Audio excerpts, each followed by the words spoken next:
Kita masih melihat orang lain atau bahkan mengalami sendiri tentang apa itu kesedihan, depresi dan keterpurukan karena alasan tertentu. Daripada mulai menilai semuanya lebih jujur, kita malah lebih suka menutup diri daripada membantu diri sendiri untuk keluar dari ruang penyiksaan batin. Dalam pandangan kita, kebahagiaan, keceriaan dan kesuksesan merupakan mata morgana di tengah-tengah gurun pasir yang terik. Karena sebab ini kita lebih senang hidup dalam sangkar duka cita daripada membandingkan harapan orang lain yang ingin agar tetap hidup di atas pesawat yang mengalami kegagalan mesin. Ucapan doa dan tangisan adalah hal terakhir yang mungkin bisa mereka lakukan. Jika dibandingkan dengan kondisi ini dan kemudian kita menganggap bahwa hidup kita telah berakhir hanya karena mendapati bahwa kita tak lolos dalam ujian, adalah sebuah kebodohan utama. Jika dibandingkan dengan para penumpang pesawat yang akan menghadapi kematian secara tragis, masalah kita tidak ada apanya kalau hanya menanggung beban sekecil itu. Namun fatalnya kita malah dengan senang hati menuntun jiwa kita untuk menuju ruang kesakitan dan mengatakan padanya bahwa semua telah berakhir. Sekarang kita melihat bahwa karir kita tidak akan pernah berkembang. Tubuh yang sudah mencapai kondisi maksimal dalam penampilan, kondisi tubuh yang mungkin sedang digrogoti penyakit yang lebih memalukan, masyarakat yang menyebalkan, perkembangan politik yang secara implisit hanya terfokus pada kepentingan oligarki dan perseteruan antara cebong dan kadrun. Rasanya berpikir untuk terlepas dari semua ini sama dengan menghina realita yang ada.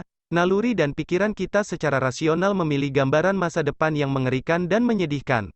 Tapi ada satu elemen penting yang membedakan antara kita dengan penumpang pesawat tersebut adalah waktu. Mereka setidaknya memiliki beberapa menit untuk hidup dan itu pun dihabiskan dengan ketakutan dan doa sebelum keadaan benar-benar menjadi mengerikan.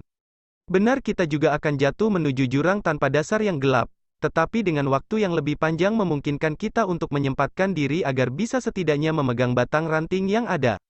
Jadi meski kita tidak bisa diselamatkan, meski akhirnya akan suram, kita masih punya pilihan bagaimana menggunakan sisa waktu kita untuk tetap bertahan dalam kesedihan ini. Kita terlibat masalah, tetapi selalu ada cara lebih baik atau buruk yang bisa kita lanjutkan menggunakan sisa waktu kita yang panjang untuk memperbaiki segalanya. Dalam kondisi seperti ini bagi kita tidak terlalu buruk untuk mengevakuasi jasad pesawat meskipun di tengah hutan sekalipun. Ini adalah langkah yang sangat logis. Tidak mungkin ada hal yang paling bisa kita syukuri selain hanya menjadi relawan ketimbang korban. Ketika harapan besar kita untuk diri kita sendiri menjadi tidak mungkin, kita harus tumbuh inventif di sekitar pilihan yang lebih rendah, tetapi masih nyata, untuk waktu yang tersisa. Tetap ceria dan semangat menjalani sisa waktu kita terlepas dari segalanya yang memang sudah menjadi tugas utama.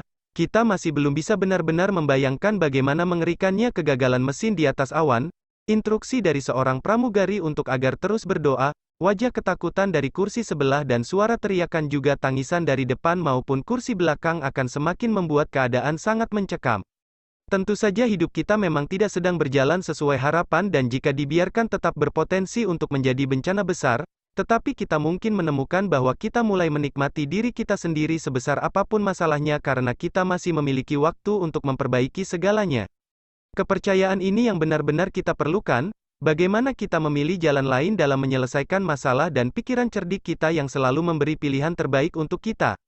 Kita memang tahu banyak tentang pernikahan yang bahagia, hidup mewah, reputasi yang baik, tubuh ideal, gotong royong, bahkan percaya bahwa masa depan akan baik-baik saja.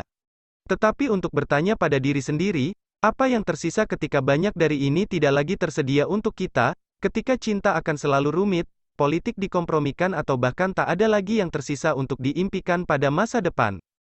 Jika pernikahan jauh lebih menyedihkan daripada yang kita bayangkan, mungkin kita bisa beralih ke persahabatan. Jika masyarakat tidak memberi kita martabat yang pantas kita dapatkan, mungkin kita bisa menemukan sekelompok orang buangan. Jika karir kita goyah, mungkin kita bisa beralih ke minat baru.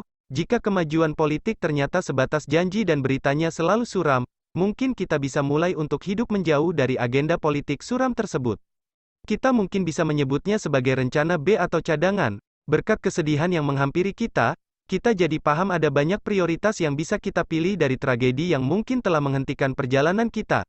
Namun sayangnya perlu sebuah tragedi untuk menyadarkan kita bahwa kita masih punya waktu.